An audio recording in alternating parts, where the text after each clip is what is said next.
No, listen, I'm excited for today. When we were thinking about the idea of the Occupy All Streets conference, the first names that came to mind were you guys. So I couldn't think of a better conversation to have than you two, because I am a frequent Queen City supporter and lover. I spend every Monday in the coffee shop writing all of my sermons. So I'm a huge fan of Queen City, and I'm really excited about that conversation. So thank you so much for joining us today. Can we hear it? Crowd for the wins? Yes, you can. All right, so we're just going to ask a lot of questions today, right? Y'all know me. I'm a Q&A quizzer, so I just want to get to know your story. So the first thing I'm curious of is, how long have you guys been married, and how did you meet? Ooh, this is a fun one. Okay, so Jess and I actually went to high school together. So I graduated, we both graduated from Hillsdale. I graduated in 2004. She graduated in 2006. So we went to high school together, but we really never dated. I think we started dating, it would have been basically 4 years later. I think she was a senior in college. I had just gotten back.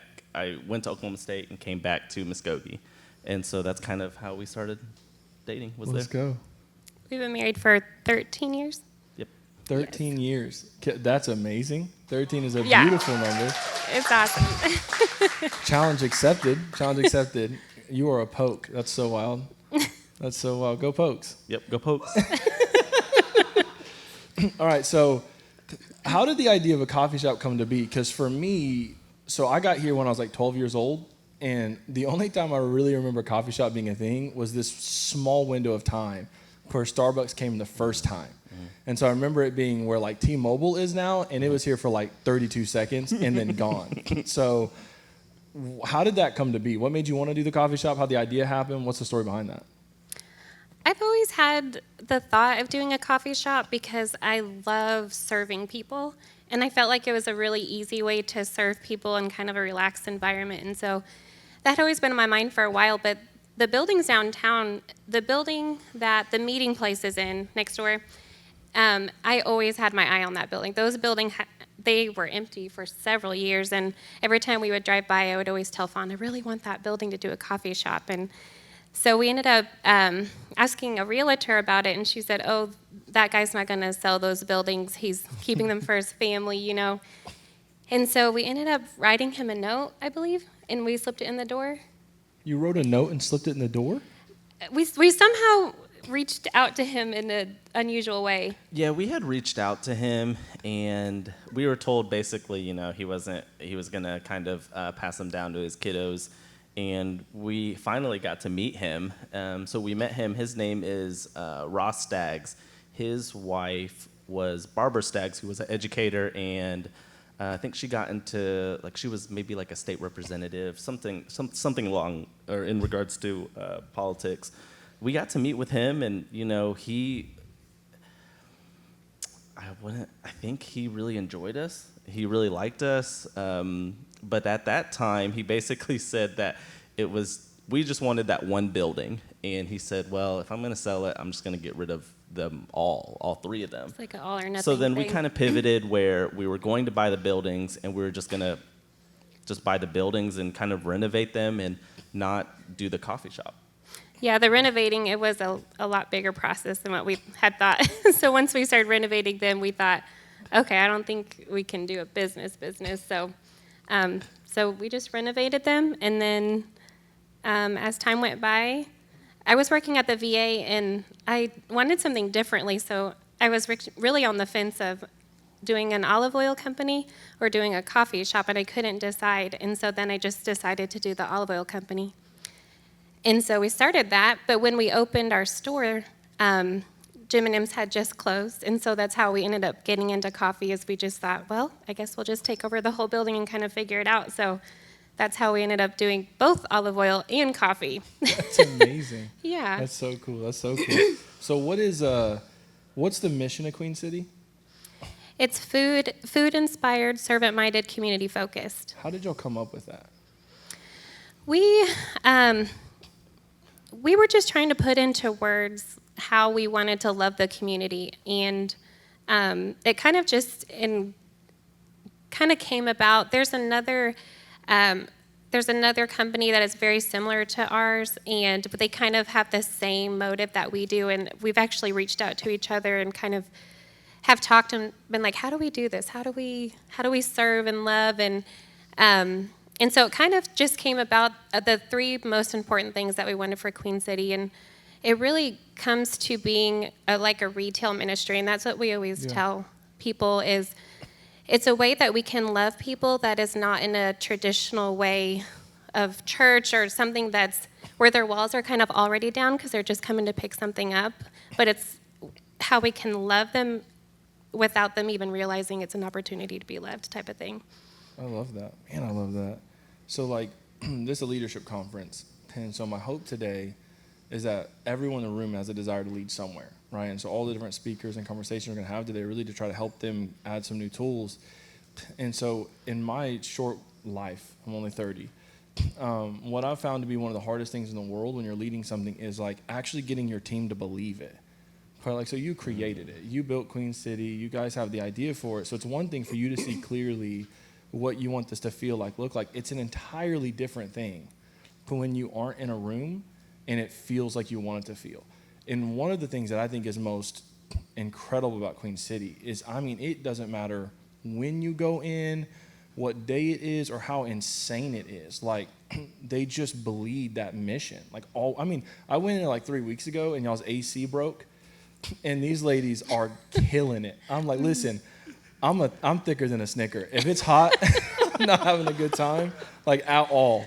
And it was hot. And these ladies have a smile on their face. They are still going above and beyond. They are bringing waters to people who have cold coffees just in case it's too hot. And it was just exceptional. Like, there's this moment where, like, I'm in here and I'm like, this is crazy. Like, if I were working here and I love both of you, I would not be this friendly.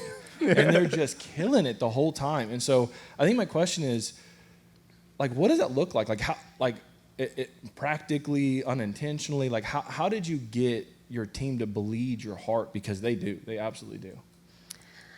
Oh, this is something, I mean, first off, I have to tell you guys, we have the best staff in the world. I sometimes I'm like, I don't know how we got them, but I can tell you that it takes a lot of prayer, and when we do the interview process, we pray over them before they come, and we pray about the decision, and it's not just something where we think, oh, we need to hire someone, we'll just fill the gaps, but every time we have an interview, we always tell the people interviewing that we guard our culture of staff like you've never believed, because we know that if we're not in cahoots behind the counter, it's going to be felt to our customers. And we can't serve each other. We can't serve people well if we're not serving each other behind the counter. And that's good. One of the ways that we do that actually is, it's a policy for Queen City, but no one's allowed to make their own drink. So everyone has to ask a staff member to make their drink, because it's one of the ways that we can serve them during that day. And it serves two purposes, because sometimes people don't like to ask for something, and so it helps being asked for something. Yeah. And then everyone loves to be able to have the opportunity to make something for them, and then we always write a note on the lid for each other, and it could be something as funny as, yo, or it can be like, I think you're the best, or something. So you never know what you're going to get on your lid. But I think the way that we really believe we want to love and take care of our customers, but we feel almost that our employees come first, because if we can take care of them and show them that, then it kind of just trickles down. And so, and the being servant-minded, we try to serve our staff as much as possible, and we're not just the bosses that are up here. We're in it with them, and we just want to do whatever we can for them and with them. Yeah, I love that. Fawn, you got any ways that you think of that just kind of stick out? For me, I think a lot of it is, so I still have a daytime job. I still work full time. And so one of the things that I've always learned from a great boss that I had was that, like, every day is an interview. And so I love that idea, because, like, so when we interview someone, we only get to know them for maybe, 15, 20 minutes. But I think what we do more so is that we, like, so for example, Chris Riley is our newest team member. And so, like, it's funny because I was telling Jess, hey Jess, I think we need to make a post on social media that like we need to add a team member. And she was like, hey, if you don't mind, can you reach out to your guys and see if they have anyone? So I was like, sure, why not?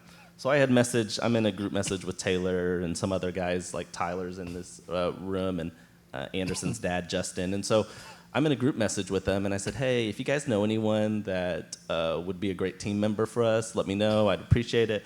Taylor had like reached out, I don't know, later that afternoon and said, hey, I think I have a guy for you. His name is Chris Riley. I said, okay, I don't know him, but now that I know who he is, I've seen him, through the church and things like that. And like, so for me, it was like, I got a reference from Taylor. Taylor was like, hey, this guy fits your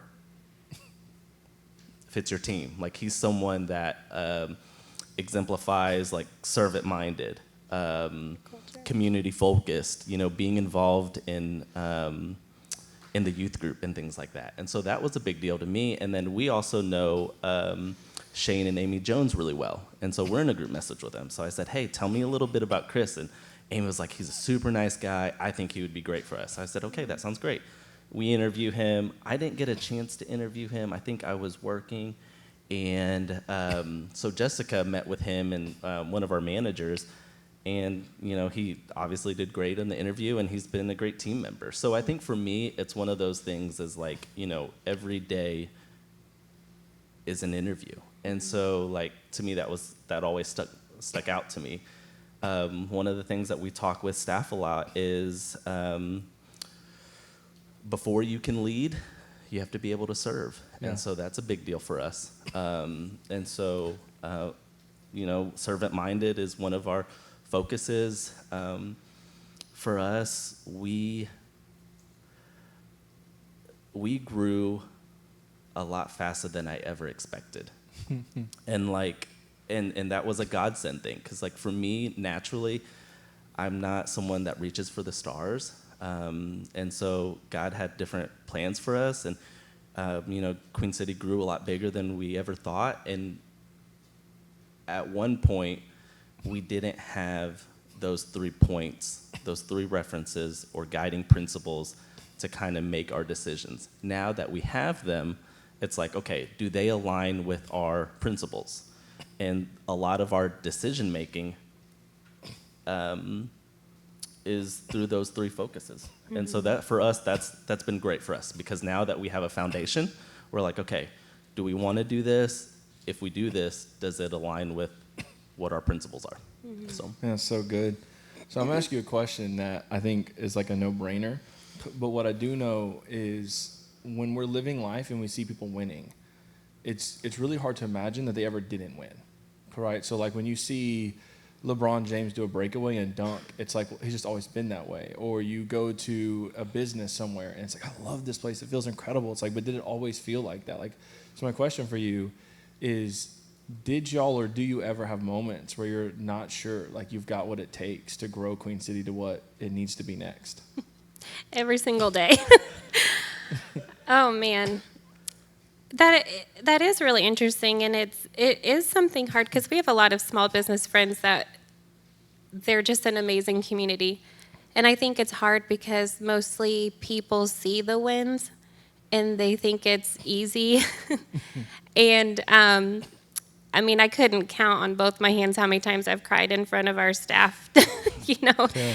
But it is a lot. It's a lot harder than what I ever imagined, but that, a lot of that's where faith comes in and just pushing through the hard times. And there is a lot of times where you kind of doubt, like, is this really, is it worth all the struggle, But it's just sticking to it and knowing that some days are hard, some days are really good. But it's awesome that every time there are hard days or hard seasons, God has always sent people into the shop or into our life in some way that will just continue to speak that life into us. And and anybody, it's just crazy. They'll just come in and just talk to us, and then they leave, and we're like, that's exactly what we needed. And so we know that God's hand is always there, through the wins and through the highs, and even through the good parts. We always realize that it's it's not us winning, it's God just doing his thing, and Yeah. we never want to take that for granted. Yeah, I love that. I love that. What are some of the biggest obstacles? Like when you look back over the last several years of doing it, what are some of the big mountains or the big giants you feel like you guys had to face and really had to slay or take down? Because I think for me, one of my favorite things about people's stories isn't so much seeing the mountaintops. I'm a woo guy. Listen, I was born to be a cheerleader. So I love high energy and I love winning. But my favorite thing is when I get to hear kind of what are some of those things? What were those obstacles that like it took faith? You know, it took some grit, it took some grind to get through. And since we have you in a Q&A, what are some of the moments you can look back, you're like, man, that moment there, that was really difficult. Like that was one of the bigger tensions we had to process and face over the years. For me, family is a big deal. Like I love working my 8 to 5 job. So so I work in child welfare, and God has blessed me to where I have a peace about what I do. And so in child welfare, obviously, you know, things happen to kids that should never happen, but it does happen. And for me, I think I have a peace about it because God's in control of everything. He knows that maybe in the midst of the storm, you don't see those rainbows. And I think in every story, there's going to be a rainbow, but you just have to kind of go through the storm at that moment. And so that's a good reminder for me. And so going back, like, with that being said, like, family is really important to me. And so, like, for us, like, eating dinner at the dinner table is a big deal to us. There was a time in a season where Jess was on the shift a lot. And so she was on the shift in the afternoons. And so, you know, typically that afternoon shift ends at 5, the shop ends at 5:30. You know, they don't usually get home till like 6:15-ish. And so, like, that was just a different season for us. And so what we ended up doing was we were like, okay, this isn't, Jess and I strive when we're together. Like, we are truly each other's best friends. And so when you don't see your best friends or you're in passing with your best friends, it's just off. And obviously we don't like being off. And so for us, quality time is one of our love languages. And so, you know, I was like, we've got to figure something out. And we had met a close friend that was like, don't be on shift anymore. And so, like, that was a huge light to us because she would be probably like, I cannot be not on the shift. And so we made a goal where it's like, okay, in 2 months from now, we're going to staff and we're going to step out in faith where we're going to have God feel that need, add more team members, and you're not on shift anymore. And for me, that was one of my big pivots was we had a goal in mind. We were able to, you know, 2 months from then, Jess was no longer on the shift. And for us, that was for me, that was a huge game changer because then it felt like, okay, you know,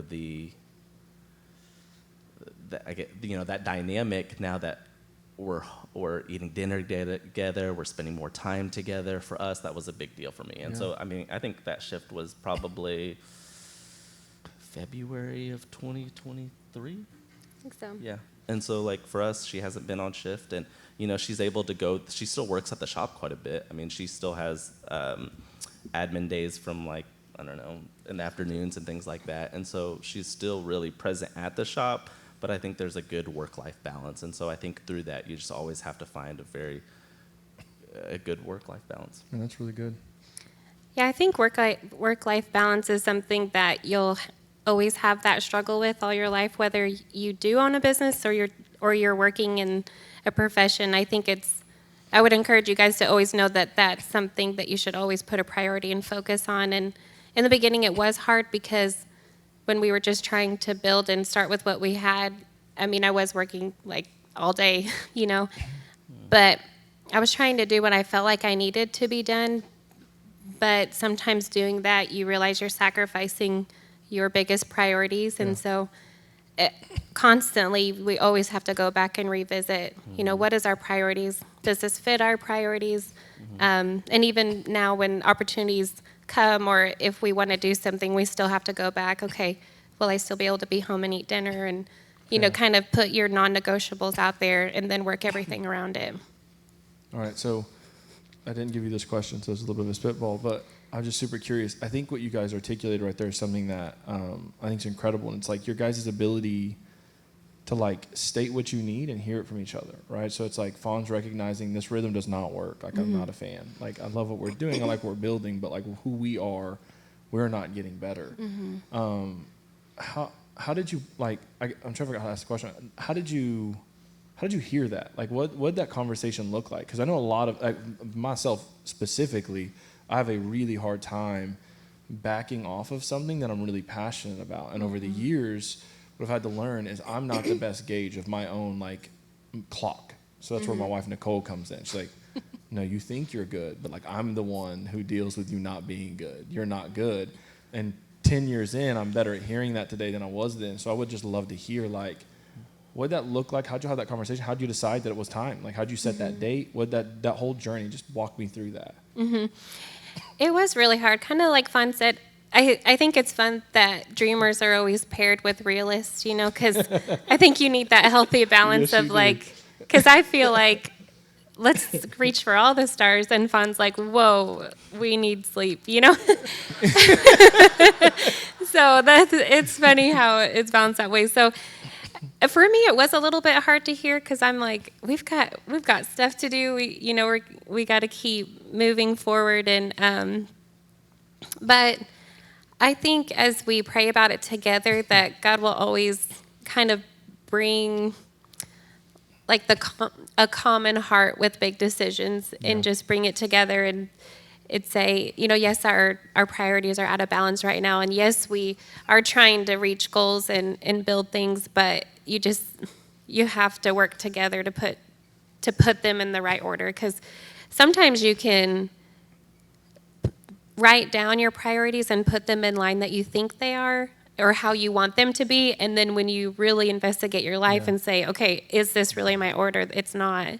And it's kind of unintentional. You don't really mean for it to, but you can see how if it starts affecting the most important people in your life, then, if your home's not balanced, then everything outside is just not going to work. Man, that's so good. When I used to hear our associate pastor Ryan Gray has like a phrase that he said that's always stuck with me. And it's like, nothing's worth your peace. So like, there's just no mountain to climb. There's no victory. There's no trophy at the end that's worth losing peace in your home. Yeah. So you can go change the world and you can reach all the people and you have a million coffee shops. But if when you come home, you dread it because of what you had to spend to get there, it's just not worth it. And that's what I'm hearing you guys say is like, no, we have big dreams, but peace at home is the win. We're the win. We're the priority. It's really encouraging to hear, like, even when you're winning, you still have to have moments to pause. You still have to have moments to kind of process and reassess, like, are we actually living out our values? We know what they are, but do they line up inside of our lives? And I think when we lead anything in our lives, there's a great tension we feel because if we're good at it, people want more of it, which means you only get more people pulling from you. You only get more people asking of you. You only get more opportunities because doors just keep opening. And Scripture talks about how your gifts will make room for you before great men. Like, it's just a natural rhythm of life. If you win, people want to be on your team. They want you to be in the rooms. And so it's really cool to hear you guys had the ability to pause and reassess. It's like, hold up, we can tweak. We can reimagine how we're doing this. You said that you had a conversation with a friend.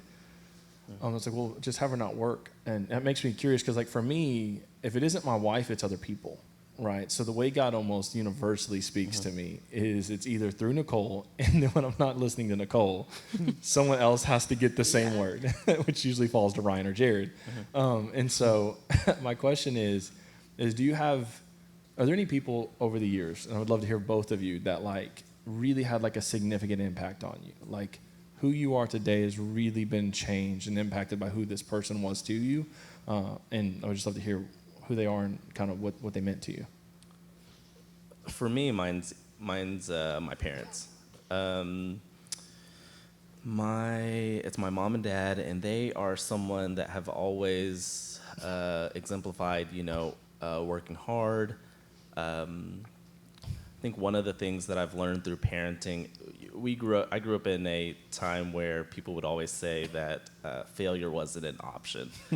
And so like that really ingrained in me was that failure wasn't an option. But the thing is it's for me, it wasn't like, for me, if I knew that there was like a 5 or a 10% chance of failing, I just wouldn't try.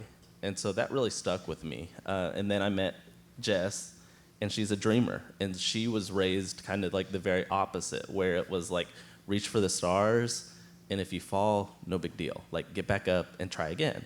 For me, like, failure was really like not an option. And so that was hard. So like for me, like with parenting, because we have 2 little kids, and I will never say that to Jude and Selah because I don't want them to put limitations on them. And so that's a really good example of how God is like, he's someone that doesn't have, like, he has no boundaries, And so for me, that was a really good thing. But going back, my parents have always been someone that's been always there for me. They have sacrificed a lot for my sister and I. And now looking back at it, when I was your guys' age, I was very, like, you think you know everything.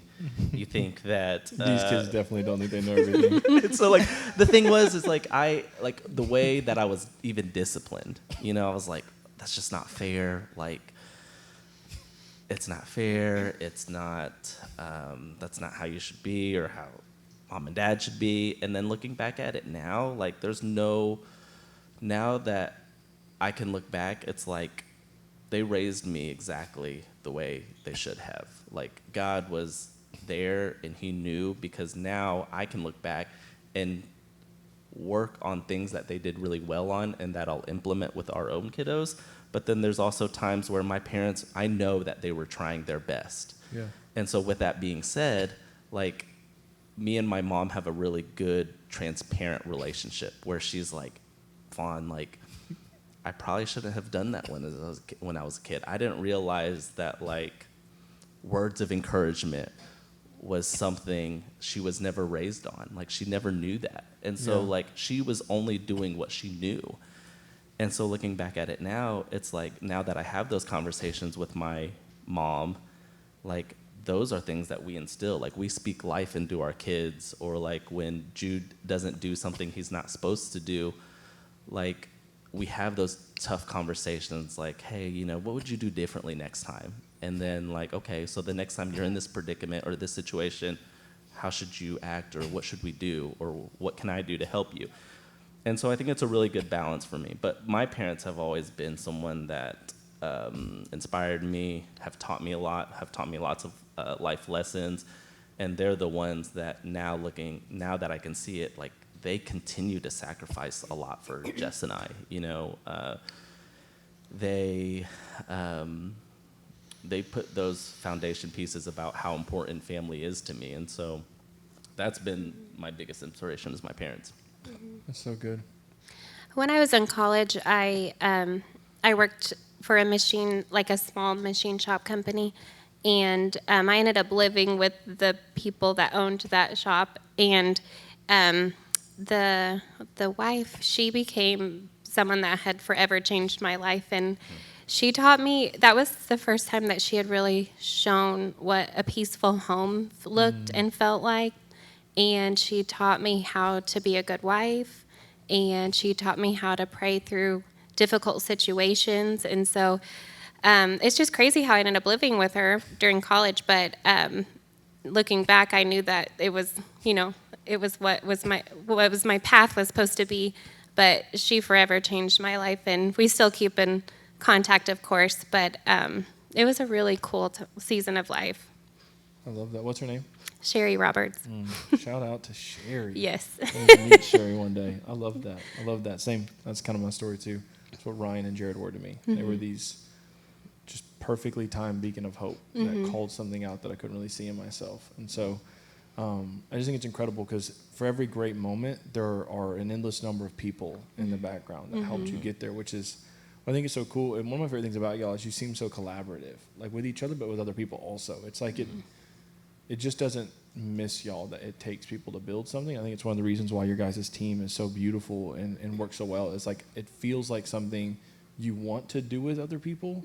And so it's so inviting to want to come and to be a part of whatever God's doing in those moments. So over the years, owning a shop, doing things, have you found having faith and running a business to be a difficult tension at all? Have you seen any moments where it's like either I guess we could go good or bad. Like how has faith affected business? Because what I think is interesting, it seems to me, at least my narrative growing up, is you could never really have them mingle like that. Like, I mean, the church you could if you're a pastor, obviously, but like if you did anything outside these walls, faith and business don't seem to always want to hold hand in hand. How have you guys seen that play out for y'all in your experience? I could not imagine running a business without faith. I couldn't do it. And I think because it's what it's built on, I couldn't imagine not using that as part of our business, and not ever a sense of like, look at who we are, but it's like we are only who we are. We only get to be who we get to be. We only get the opportunities to love who we get to love when they come in because of what God's done and what He continues to do. And I think even our worship nights, we've seen people that have been hurt in a church that, may not ever step foot back in, but if they'll come to worship night, or they'll come and just stand and, listen to worship music for a little bit. So getting to have that opportunity is worth any negative thing that anybody would ever think about trying to use faith in a business. And it's nothing that we're trying to force together. It's just they're just fused together. It's what it is. It's what it's built on. But one of my favorite things is one of my favorite customers is a homeless guy named James, and I love him so much. And he was waiting for a drink next to the counter, and a Hillsong song was playing, and he was singing the song. Oh, that's awesome. And I don't know his journey, and every time I talk to him, I get to peel back a little bit more layers. But you just never know. I love that. It's a great opportunity. I love that so much. So the idea behind the conference is obviously to help leaders become better leaders and to give them some new tools, but it's also specifically to help these students today realize that right now they can actually make an impact. Like you don't have to settle for the status quo. Like whatever Muskogee might have been for your mom and dad, it doesn't have to be that for your kids. It doesn't have to be that for you. And I'm a hope guy. I like wins. I like being excited about stuff. So what are some things that for y'all when you look at Muskogee right now, like you're really excited about? For me, I like my adult perspective is that like looking back at it, I think the school bond was a big deal. I think people that like students can be proud of, like whether it be the new schools, the new football stadium. For me, I think it's little things. Like, so I enjoy playing pickleball. And so, like... You're also really good at it. I enjoy playing pickleball. And so...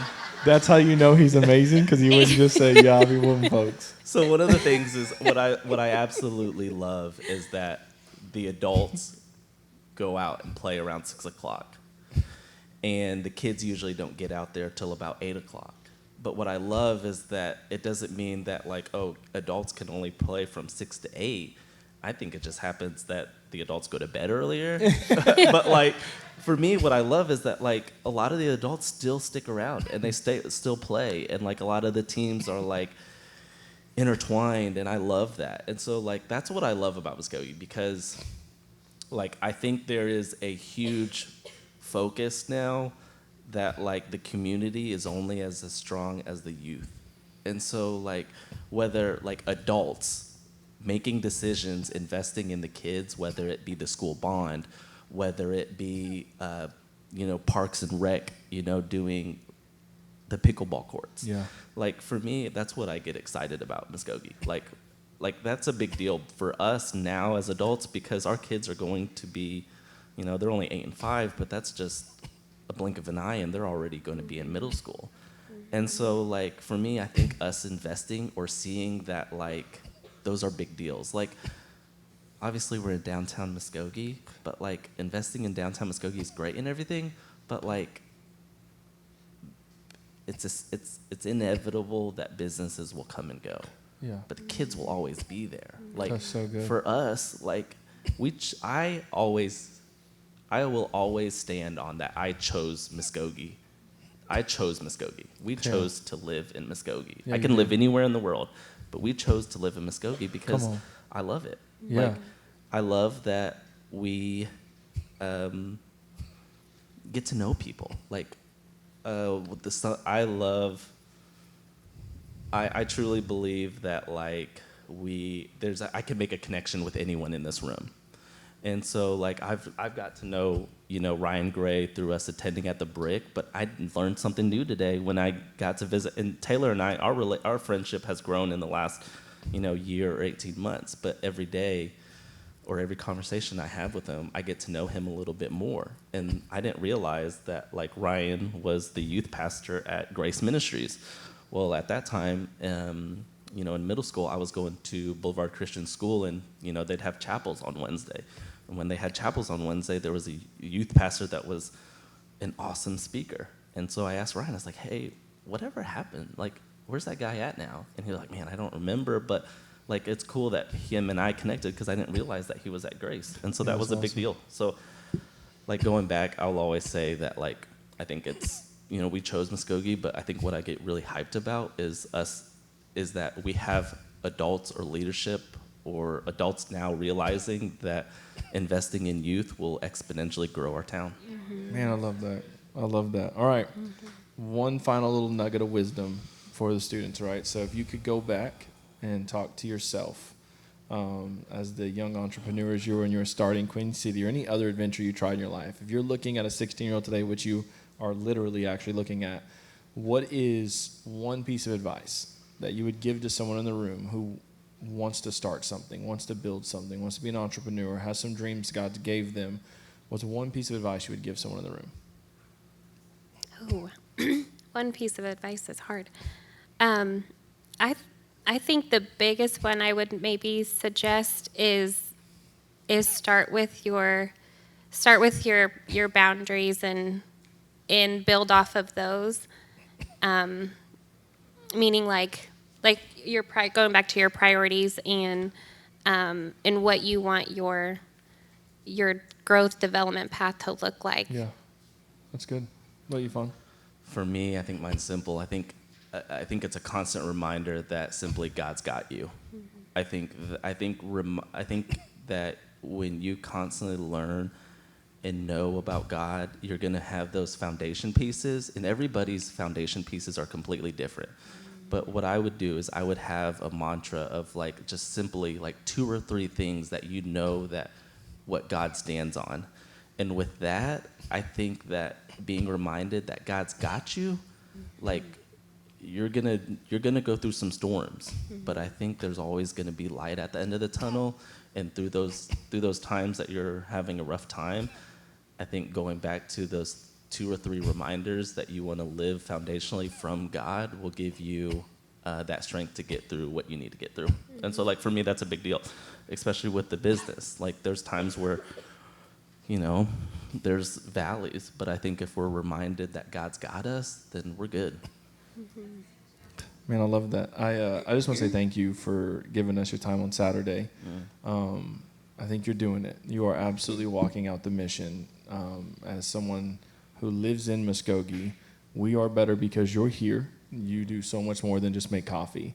You make people's lives better. And so it's an honor to be your friend. It's an honor to get to share the stage with you. And I'm so thankful for your story and everything God is about to do next. Can we hear it for Phan and Jessica, y'all?